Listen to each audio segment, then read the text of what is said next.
बिस्मिल्लाहिर्रहमानिर्रहीम। अस्सलाम वालेकुम नाज़रीन, आप यूट्यूब चैनल देख रहे हैं। मैं इमरान खान हूँ। ये जो खबर मैं आपको देने वाला हूँ ये बहुत इंपॉर्टेंट है। एक तो मैं आपको बता दूँ कि मैं ना घर पे हूँ ना ऑफिस में हूँ। मैं ट्रैवल कर रहा हूँ और किसी ऐसी जगह पे हूँ जहाँ थोड़ी सी ठंड भी ज़्यादा है और आउटडोर में हूँ। लेकिन तमाम तफसीलात मैंने इकट्ठी की। एक तो बहुत तहलका खेज़ खबर है और पहले तो मुझे यकीन नहीं आया, फिर मैंने सोर्सेज से कंफर्म किया तो पता चला कि पाकिस्तान में एक बड़ी एक्टिविटी हो रही है। और एक्टिविटी की है पाकिस्तान की इंटेलिजेंस एजेंसी आईएसआई ने। आईएसआई का एक दफ्तर है इस्लामाबाद में, हम सब जानते हैं, आपारा में। और उस दफ्तर में कुछ सहाफ़ियों को बुलाया गया। ये जिन सहाफ़ियों को बुलाया गया इनकी तादाद कोई थोड़ी नहीं है।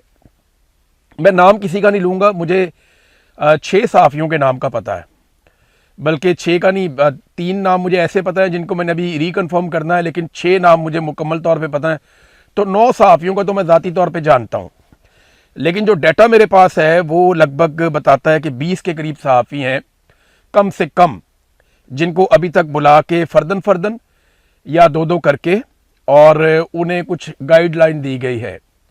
ये तमाम वो सहाफ़ी हैं जिनसे कुछ सरकार खुश नहीं है। ये वो सहाफ़ी हैं जिनसे पाकिस्तान की मिलिट्री एस्टेब्लिशमेंट अपनी मर्ज़ी का बयानिया बनवाने में मुकम्मल तौर पे कामयाब नहीं हुई। अब और ये सीनियर लोग हैं सारे, ऐसे नहीं हैं, ये मकबूल लोग हैं, आप सारे इनको जानते हैं।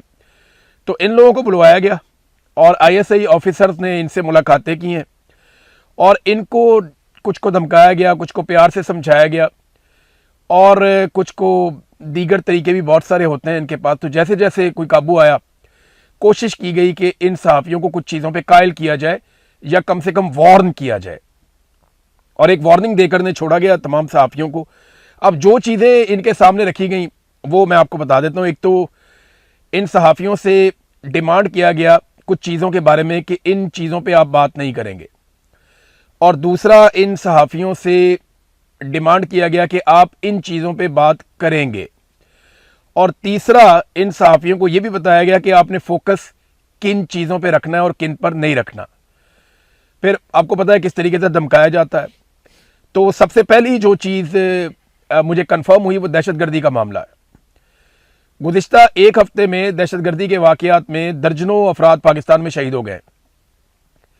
लगातार दहशतगर्दी के वाक़यात बढ़ते जा रहे हैं और सबसे आसान तरीका यह है कि अफगानिस्तान पे डाल दो, इंडिया पे डाल दो और अपने आप को बेगुनाह कर लो। लेकिन जब भी दहशतगर्दी का एक वाक़या होता है तो वो इंटेलिजेंस का एक बहुत बड़ा फेलियर होता है, और इंटेलिजेंस एजेंसियां अपना फेलियर छुपाने के लिए अब सहाफ़ियों के ऊपर दबाव डाल रही हैं कि आपने बिल्कुल दहशतगर्दी के मामलात को खुद से नहीं उठाना, बल्कि आपने जो हम बात करेंगे वो बात आपने करनी है।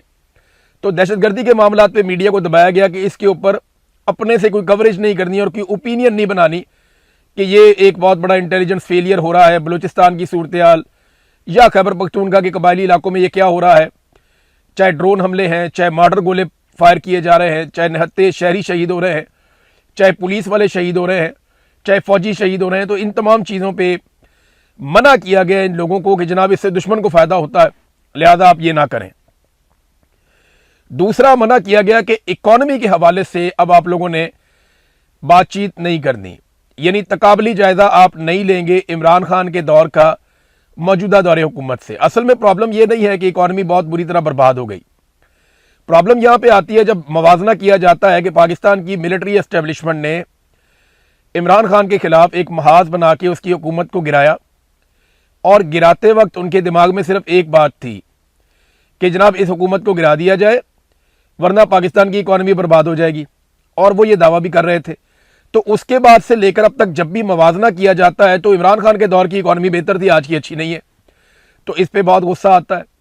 तो उन्होंने मना किया कि जी आप आदादो शुमार के ऊपर प्रोग्राम ना करें, आदादो शुमार के ऊपर सोशल मीडिया पे और मीडिया पे ज़्यादा बात ना करें, जितना आपको अलाउ किया जाए या जितना हुकूमत डिस्कशन में लेकर आए बस आप अपने आप को वहाँ तक महदूद रखें। जो कीमतों का तकाबली जायज़ा जो लिया जाता है, पेट्रोलियम की कीमतें बढ़ जाती हैं, इकॉनमी का सत्यानाश है, पाकिस्तान में इन्वेस्टमेंट नहीं आ रही, SIFC के ऊपर लोग तनकीद करते हैं। और अभी जो हुकूमती आदादो शुमार आ रहे हैं, यानी जब साल मुकम्मल होता है तो पूरे साल की कारकर्दगी सामने आती है, तो वो चाहते हैं इस कारकर्दगी के ऊपर भी बात ना हो।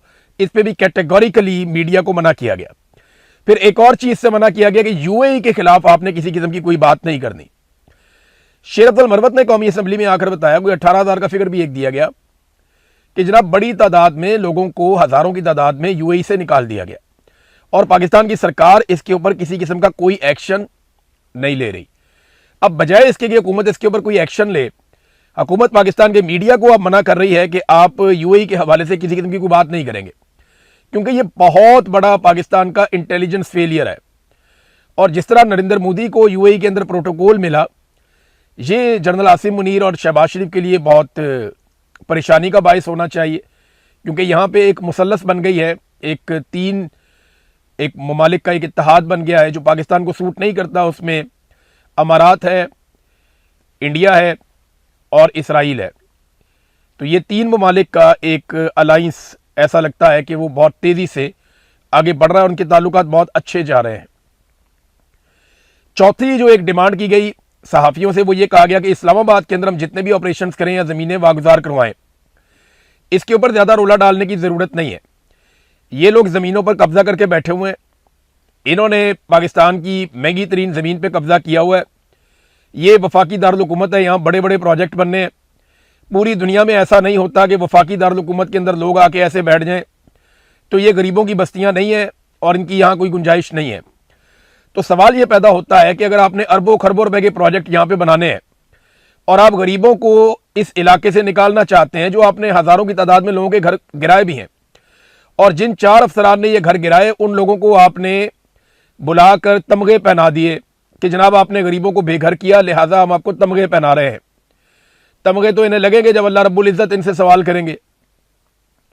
अब बात यह है कि गरीबों के घर गिरा दिए और उसके ऊपर उन्होंने तमगे भी दे दिए, और अब ये कह रहे हैं कि उसके ऊपर कोई कवरेज ना करे, कि उस पर बात ही ना करे। हम जोन सी मर्जी बिल्डिंग खाली करवाएं, जोन सा मर्जी घर खाली करवाएं, जिसको मर्जी गिराएं, जितनी मर्जी हम ज़मीन वागुजार करवाएं, ये बहुत कीमती ज़मीन है।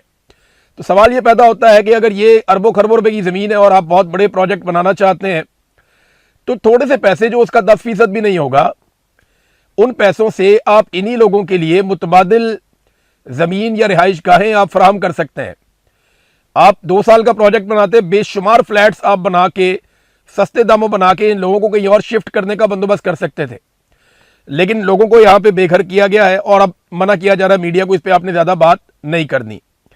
फिर जो 28वीं तरमीम है उसके हवाले से कहा गया जी ऐसी कोई बात नहीं है, आप इस पर रोला ना डालें, आप इस पर शोर ना मचाएं। देखें, हम ये चाहते हैं कि नए सूबे बने, हम ये चाहते हैं कि जो इख्तियारात हैं वो वफाक के पास आए, इससे वफाक मजबूत होता है। तो वो बहुत सारे उनके अपने मिलिट्री एस्टेब्लिशमेंट का अपना तरीक़ाकार है सोचने का। वो जितने ज़्यादा इख्तियारात इस्लामाबाद में इकट्ठे कर लेते हैं, उतना ज़्यादा उनका कंट्रोल रहता है पाकिस्तान के ऊपर और सूबों के ऊपर। तो इस हवाले से भी उन्होंने इंस्ट्रक्शन दी। और हाँ, बैड गवर्नेंस के हवाले से उन्होंने कहा कि आप इतनी तनकीद ना करें। हाँ, किन चीज़ों पे काम करना है वो एक अलग चीज़ है, वो मैं बता देता हूँ आपको। फोकस रखें जी पाकिस्तान तहरीक इंसाफ की लड़ाई पे। देखें, उनकी पार्टी के अपने अंदर लड़ाई पड़ी हुई है, वो बजाय अपोजिशन करने के वो हर वक्त जो है वो आपस में लड़ते रहते हैं। जनाब अलीमा खानम की लड़ाई हो रही है, कहते हैं जी बुशरा बीबी के साथ वो लड़ी, वो कहते हैं इस पर प्रोग्राम करो। आप ये कहो कि अलीमा खानम और बुशरा बीबी लड़ पड़े, आप ये कहो कि इमरान खान की बात पाकिस्तान तहरीक इंसाफ नहीं मान रही, आप ये कहो कि पाकिस्तान तहरीक इंसाफ में बहुत सारे गद्दार हैं, आप ये कहो कि उनके पास कोई हिकमत अमली नहीं है, आप ये कहो कि इमरान खान की पार्टी जो है वो तितर बितर हो गई है। यानी आप इस किस्म की बातें और इस तरह की चीज़ों को आप डिस्कस करें।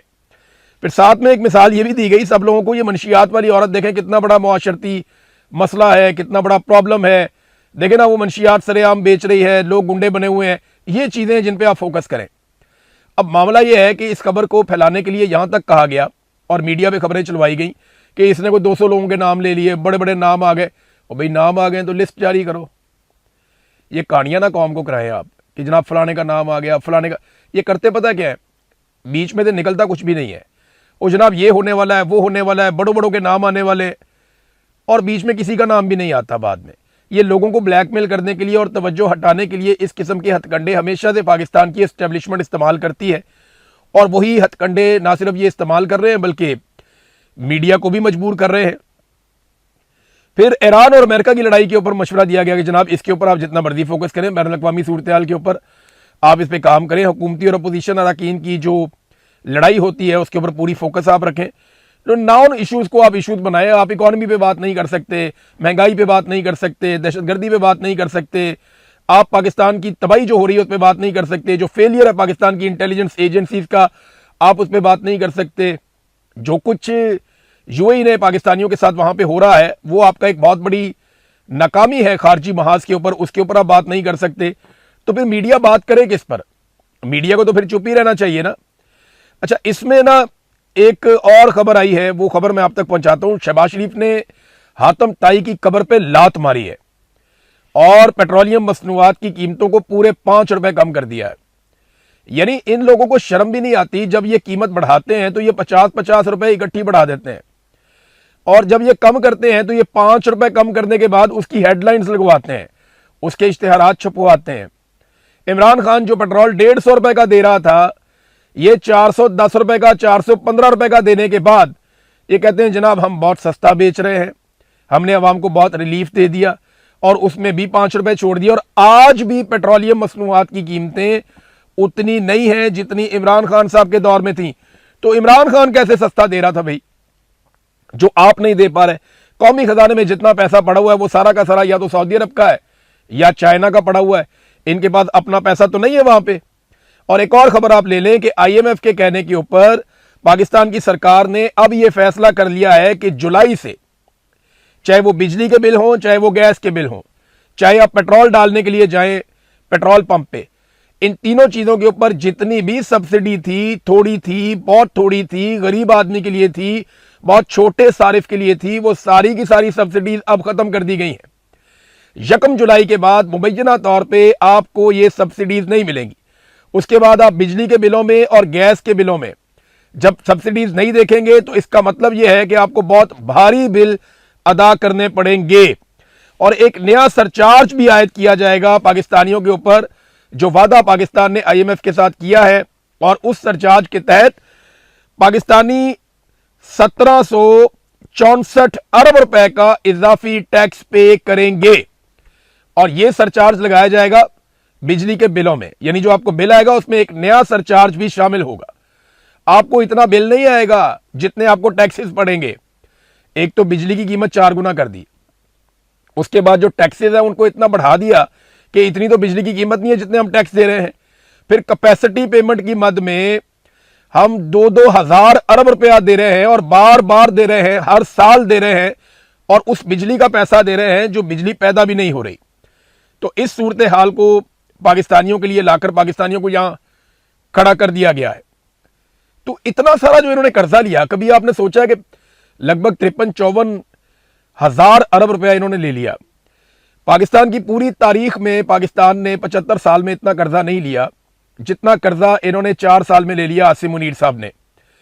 अब यह कर्जा खर्च कहां पे किया गया? तरक्याती बजट तो ना होने के बराबर है। आपके तरक्याती मंसूबे सारे बंद हैं, ना कोई डैम बन रहे हैं, ना कोई अस्पताल बन रहे हैं, ना कोई यूनिवर्सिटी बन रही है, ना कोई पाकिस्तान बहुत बड़े बड़े कोई दिफाई प्रोजेक्ट बना रहा है, ना पाकिस्तान के दिफाई बजट कोई बहुत बड़े हो गए हैं, ना पाकिस्तान कोई बहुत बड़े पैमाने पे बाइनिंग कर रहा है, ना हम अपने तेल के ज़खायर ढूंढ रहे हैं, ना हम कोई दूसरे तीसरे काम कर रहे, कुछ भी नहीं कर रहे। ना हमने इन्वायरमेंट पे काम किया, ना हमने सियाहत पे काम किया, ना हम दहशतगर्दी के मैदान में कामयाब हुए, ना हमने अपने इदारों को इन्हांस किया, कुछ भी तो नहीं किया हमने। इंफ्रास्ट्रक्चर भी नहीं बनाया, लोगों को जो सब्सिडीज पहले दी जाती थी वो भी वापस ले ली, ना सरकारी मुलाजमों की तनख्वाहें बढ़ाई। तो ये पैसा सारा जा कहां पे रहा है भाई? इतना ज्यादा पैसा ले लिया आपने, पैसा कहां जा रहा है? यानी 1000 अरब का रखा गया था तरक्याती बजट, उसका भी सिर्फ 33% खर्च किया गया है। 334 अरब रुपए खर्च किया गया 1000 अरब में से, यानी 33% इन्होंने खर्च किया सिर्फ उस बजट का जो इन्होंने तरक्याती मंसूबों के लिए रखा हुआ था। तो ये बाकी पैसे क्यों नहीं खर्च कर पा रहे? तरक्याती मंसूबे भी बंद पड़े हुए हैं, तो पाकिस्तान आगे कैसे जाएगा? ये है जनाब एक बड़ा सवाल। नाज़रीन, इमरान खान साहब की मुंतकली वाले मामले में भी एक रोला पड़ा हुआ है कि उन्हें अस्पताल में मुंतकिल किया जाए, उनका इलाज करवाया जाए। देखें, मैं बतौर जर्नलिस्ट ना मुझे 2-3 चीज़ें थोड़ी सी अजीब लगी हैं। नंबर 1, सुहेल अफरीदी साहब ने 1 हफ्ते का टाइम दिया जो मंगल वाले दिन मुकम्मल हो जाएगा, कि मंगल वाले दिन अगर इमरान खान साहब की फैमिली की मुलाकात करवा दी गई या इमरान खान साहब को मंगल वाले दिन तक अस्पताल मुंतकिल किया गया, उनके अपने डॉक्टर्स और फैमिली की मर्जी से उनका इलाज करवाया गया, तो फिर तो ठीक है। लेकिन अगर ये नहीं किया जाता तो सुहेल अफरीदी साहब ज्यादा सख्त रद्द अमल देंगे। अब महमूद अचकज़ई साहब और अल्लामा राजा नासिर अब्बास साहब ने भी बड़ी सख्त तकारीर की हैं। महमूद अचकज़ई साहब ये कहते हैं कि जनाब अगर आपने फैमिली को मिलवाना है तो आप बताएं कब मिलवाएंगे, इमरान खान का इलाज करवाना है या नहीं करवाना ये भी बताएं, आपके पास 3 दिन है, 3 दिनों में आप हमें आगाह करें वरना फिर हम पार्लियामेंट नहीं चलने देंगे। अब दोनों ने अपनी अपनी जगह धमकी दी है और दोनों के 3 दिन और 7 दिन मुकम्मल हो रहे हैं मंगल को। तो मंगल को ऐसा क्या होने जा रहा है कि इन सबको लगता है कि अब दबाव डालना चाहिए? क्या कोई बैकडोर चैनल बात हो रही है जिसमें यह साबित हो रहा है कि मंगल को इमरान खान साहब की या तो मुलाकात करवा दी जाएगी या कोई उनको रिलीफ दिया जाएगा या इमरान खान साहब को कोई अस्पताल में मुंतकिल किया जाएगा? क्या ऐसी कोई गारंटी दी गई है? तो एक इंफॉर्मेशन मुझे 2 सोर्सेज से पता चली कि पाकिस्तान तहरीक इंसाफ को बाकायदा धमकाया गया है कि मंगल वाले दिन आप एहतजाजी कोई सिलसिला नहीं करेंगे, आप बड़े पैमाने पर लोगों को लेकर अडियाला की तरफ नहीं आएंगे, अगर आप आएंगे तो आप खुद जिम्मेदार होंगे क्योंकि दहशतगर्दी के वाकयात बढ़ रहे हैं, आपको इजाज़त नहीं दी जाएगी। तो दहशतगर्दी के वाकयात को जवाब बना के पाकिस्तान की मिलिट्री एस्टेब्लिशमेंट ने बड़ा क्लियर पैगाम दिया पाकिस्तान तहरीक इंसाफ को। पाकिस्तान तहरीक इंसाफ ने इस पर क्या फैसला करना है ये एक आधे दिन में पता चल जाएगा, लेकिन धमकाया जरूर गया है और ये इंफॉर्मेशन डिफरेंट सोर्सेज बता रहे हैं। अब नाज़रीन, बिलावल को क्योंकि कल झटका लगा, उन्होंने एक थोड़ी बदतमीजी की थी उन्होंने शादिया मरी के साथ। जो शादिया मरी का मुंह भी उतरा हुआ था, लोगों ने काफ़ी प्रोटेस्ट किया। उन्होंने कहा जी कि आपकी पार्टी में अगर एक खातून है वो आपके साथ काम कर रही है, अपना टाइम भी आपको दे रही है, आप उसे मखसूस नशिस्त भी हर दफ़ा देते हैं, तो आप यूँ तौहीन ना करें खातून की। तो उस पर बिलावल ने आज कोयटा के अंदर यानी तनकीद ने काम किया, लोगों ने जो एहतजाज किया उसने काम किया। बिलावल ने आज शादिया मरी को अपने साथ बिठा के कोयटा में उन्हें इज़्ज़त दी और मीडिया को ये दिखाया कि जी मेरी साथी हैं, मैंने इनको अपने साथ बिठाया हुआ है। तो एक अच्छा पैगाम बिलावल ने दिया। तो उम्मीद है कि अपनी पार्टी की ख़वातीन की कम से कम ये पॉलिटिकल पार्टी के लोग जो है वो इज़्ज़त करेंगे। हाँ, अगर कोई खातून आपके साथ बदतमीज़ी करती है, आपके पास गलत आर्गूमेंट करती है, आप उसको जवाब दे सकते हैं अपनी ज़बान से, लेकिन एक खातून वो आप ही की हेल्प कर रही है और आप जनाब सिर्फ आपकी सियासत में खलल पड़ता है या आप वो नहीं चाह रहे थे तो आप ऐसे बदतमीज़ी से रूड होकर उनके साथ बात करें, तो उस वक्त वो मुनासिब नहीं है। जब तक कि वो खातून आपसे रूड नहीं है तो फिर आपको भी ज़रूरत नहीं है उनसे रूड होने की। नाज़रीन, डोनाल्ड ट्रंप चीन का दौरा मुकम्मल करके वापस गए। अब बज़ाहिर ऐसा लगता है कि ये दौरा नाकाम हो गया। मैं उसका रीज़न आपको देता हूँ। दौरा नाकाम हो गया, इसके बहुत सारे रीज़न हैं, लेकिन सबसे बड़ा रीज़न ये है कि हर दौरे के बाद मुश्तरका तौर पे कुछ चीज़ें सामने आती हैं जिनमें बहुत बड़े दावे किए जाते हैं। ना अमेरिका की जानिब से कुछ ऐसा सामने आ रहा है, ना ही चाइना की जानिब से कुछ बहुत बड़ा सामने आ रहा है। कोई बड़ी डेवलपमेंट तो हुई नहीं। हाँ, दोनों ने ये कहा जी मैं अगर ये हो जाएगा तो मदद करूंगा, वो कहते जी ये हो जाएगा तो मैं अच्छा समझूंगा, ये बहुत अच्छे लोग हैं, वो कहते जी आप भी बहुत अच्छे बंदे हैं, आप हमारे मुल्क भी आइएगा जनाब, बिल्कुल आएंगे। तो बस ये एक आपस में इनके मुज़ाकरात हुए हैं, इसके अलावा कोई और डेवलपमेंट नहीं है। हाँ, एक चीज़ है जो बड़ी मायूब है और बहुत अजीब है जो डोनाल्ड ट्रंप के लोगों ने की, क्योंकि बहुत सारे लोग जो है वो एयरफोर्स 1 में बैठकर वापस गए अमेरिका। तो इन तमाम लोगों ने जितना कुछ भी इनको तहाइफ में मिला चाइना से, चाहे वो कोई मोबाइल फ़ोन है, कोई गैजेट है, कोई सवेनियर है, कोई और तोहफा है, कोई डेकोरेशन पीस है, वो जो भी कीमती तहाइफ भी थे, बीच में कुछ इलेक्ट्रॉनिक्स के गैजेट्स भी थे। चाइना बहुत सारी चीज़ें बनाता है। तो चीनियों ने बड़े शौक से, उनकी कंपनीज ने, उनके लोगों ने जहाँ जहाँ पे वो मिले उन्हें बड़े कीमती तोहफे दिए थे अमेरिकन वफद को। वो सारे कीमती तोहफे अमेरिकन ने एक डस्टबिन में डाल दिए, यानी जो कचरे का डब्बा था वो सारे तोहफे उस कचरे के डब्बे में डाले गए। अच्छा, ये काम जो है ना, वो अगर अमेरिकन चाहते तो अपनी एम्बेसी को कह देते कि जनाब आप इन सारे तोहफों को डिस्पोज ऑफ कर दें या किसी और जगह पे मुंतकिल कर दें, और खामोशी से वो मुंतकिल कर दिए जाते और कोई रोला भी ना होता। लेकिन हैरत की बात यह है कि डोनाल्ड ट्रंप की टीम और उनके वफद में आने वाले लोग जिस वक्त ये तोहफे डस्टबिन में डाल रहे थे या कचरे के डब्बे में फेंक रहे थे, उस वक्त इस सारे अमल की फिल्म बनाई जा रही थी। और ना सिर्फ इस सारे अमल की फिल्म बनाई गई, बल्कि इस नफरत अंगेज अमल को बाकायदा नशर कर दिया गया, वायरल कर दिया गया। ये चाइना के लिए एक बड़ा तौहीन आमेज पैगाम है। इसका मतलब यह है कि अमेरिकन चाइना से कुछ लेकर नहीं गए और उन्हें कुछ ऐसा नहीं मिला जिसकी वो तवक्को कर रहे थे, और जो तहाइफ चाइनीज़ ने दिए उन्हें कबूल नहीं किया गया।